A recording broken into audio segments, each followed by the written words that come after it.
ஒரு அழகான பசுமையான காட்டுப்பகுதியில் அன்னாசி பழமும் வாழைப்பழமும் நல்ல நண்பர்களாக வாழ்ந்து கொண்டிருந்தனர். ஒரு நாள் அன்னாசி பழம் மகிழ்ச்சியாக, நாம இன்று ஒரு டான்ஸ் பார்ட்டி வைப்போமா என்று கேட்டது. அதை கேட்ட வாழைப்பழம் உடனே உற்சாகமாக ஒத்துக்கொண்டது. அதன் பிறகு வாழைப்பழம் மற்ற பழ நண்பர்களான மாம்பழம், ஆப்பிள், திராட்சை எல்லாரையும் அழைத்தது. எல்லோரும் சந்தோஷமாக அந்த பார்ட்டிக்கு வந்தார்கள். இசை ஆரம்பமானதும் எல்லா பழங்களும் மகிழ்ச்சியாக ஆட ஆரம்பித்தார்கள். அப்படி ஆடிக்கொண்டிருந்த போது வாழைப்பழம் வழுக்கி விழுந்தது. அன்னாச்சி பழம் உடனே வந்து வாழைப்பழத்தை எழுப்பி, நீ ஓகே தானே என்று கேட்டது. வாழைப்பழம் சிரித்தபடி, இது என் டான்ஸ் ஸ்டெப் தான் என்று சொன்னது.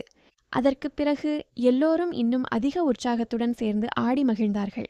அந்த காடு முழுவதும் சந்தோஷம் நிரம்பியது. மாலை நேரத்தில் அன்னாசி பழமும் வாழைப்பழமும் சிரித்தபடி, நண்பர்களுடன் இருந்தால்தான் உண்மையான மகிழ்ச்சி என்று நினைத்து மகிழ்ச்சியாக இருந்தார்கள்.